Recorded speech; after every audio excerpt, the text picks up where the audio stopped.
Bien-aimés dans le Seigneur, bonjour. Je vais partager la parole de Dieu. Dieu m'a aidé à comprendre quelque chose qui m'a beaucoup aidé, que je vais partager avec vous qui vont regarder cette vidéo. La Bible dit dans le livre de 1 Corinthiens 6, 19, « Ne savez-vous pas que votre corps est le temple du Saint-Esprit qui est en vous, que vous avez reçu de Dieu, et que vous ne vous appartenez point à vous-même. » Bien-aimé, lorsque je faisais ma méditation et que j'ai lu cette verset qui me dit que je ne m'appartiens pas à moi-même et que mon corps est le temple du Saint-Esprit.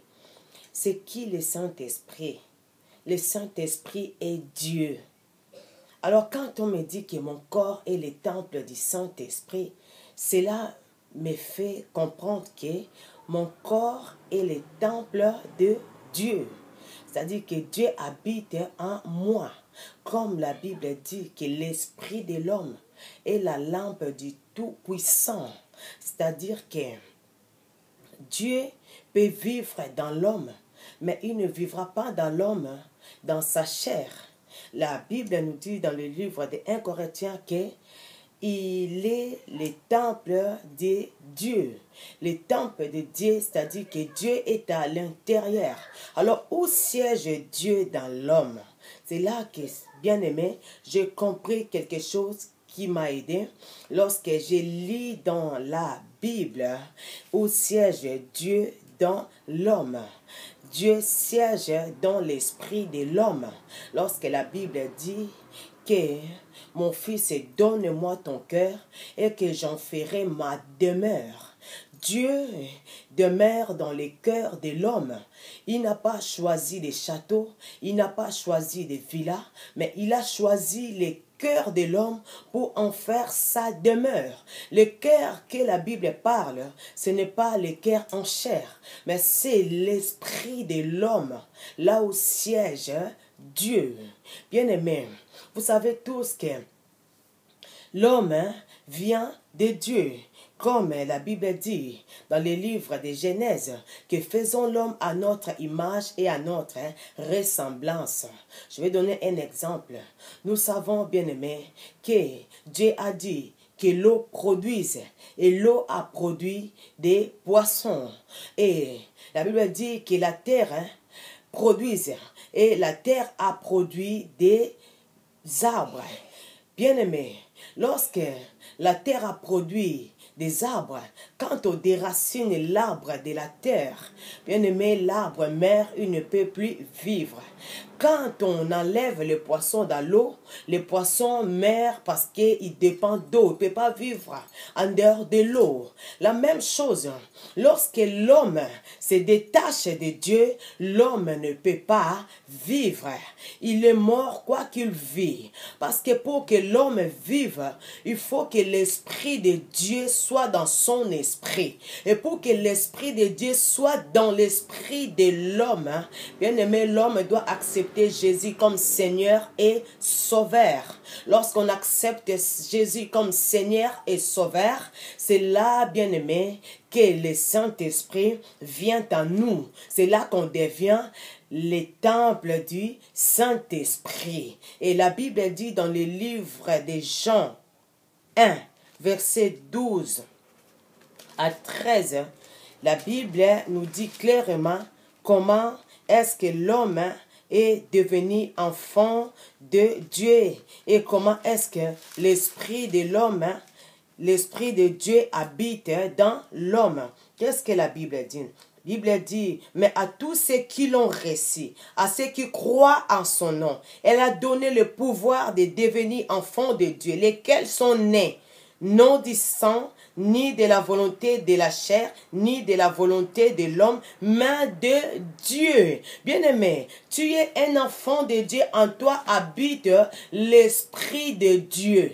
Parce que tu as crié à son nom, tu l'as reçu dans ta vie, tu as le Saint-Esprit en toi.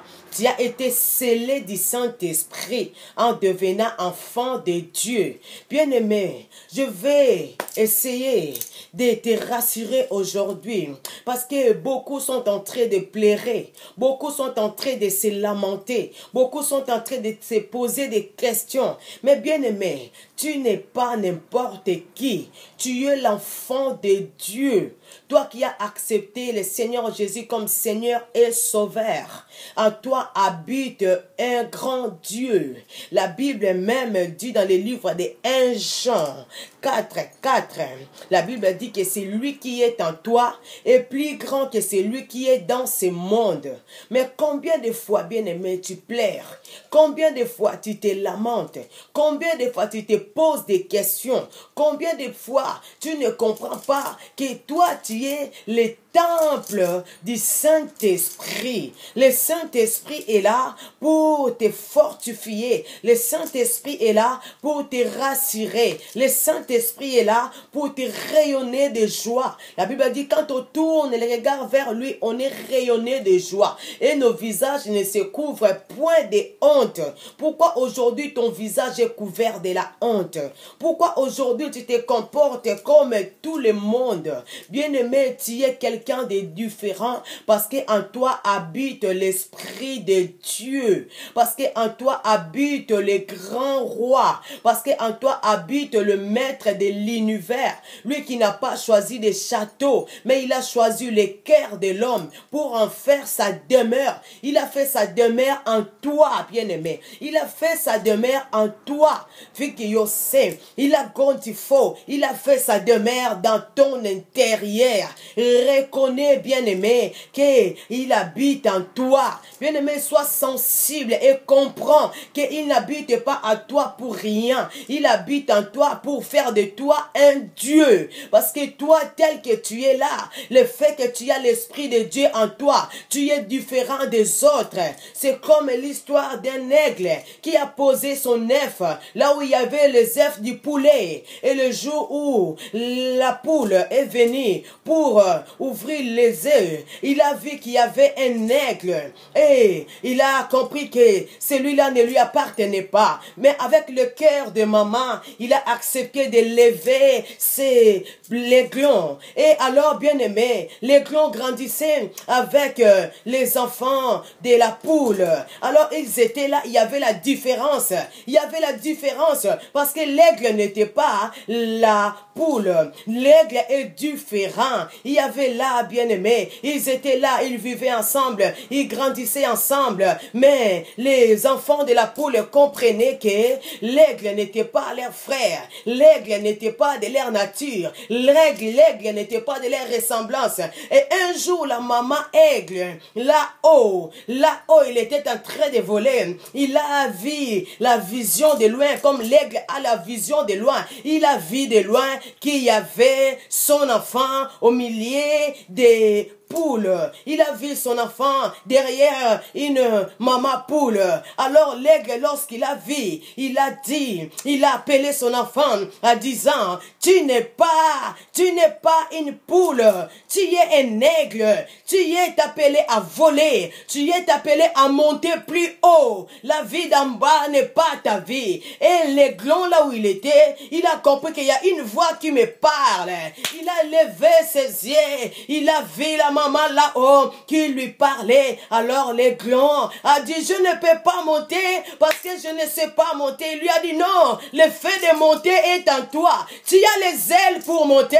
Utilise tes ailes. Je ne descendrai pas en bas pour te faire monter, mais tu as des capacités de monter. Bien-aimé, je suis venu te dire aujourd'hui, monte, ne reste pas en bas parce que tu as l'Esprit de Dieu en toi. En toi habite le Saint-Esprit. Tu es le temple du Saint-Esprit. Bien-aimé, tu es appelé à voler. Monte plus haut. Ne reste pas là où tu es. La Bible dit, vous avez assez demeuré sur cette montagne. Tu as assez demeuré dans la maladie. Tu as assez demeurer dans des soucis, tu as assez demeurer dans des problèmes, mais le moment est venu de monter parce que Dieu veut te parler, il veut te dire aujourd'hui, tu n'es pas une poule, mais tu es un aigle, monte avec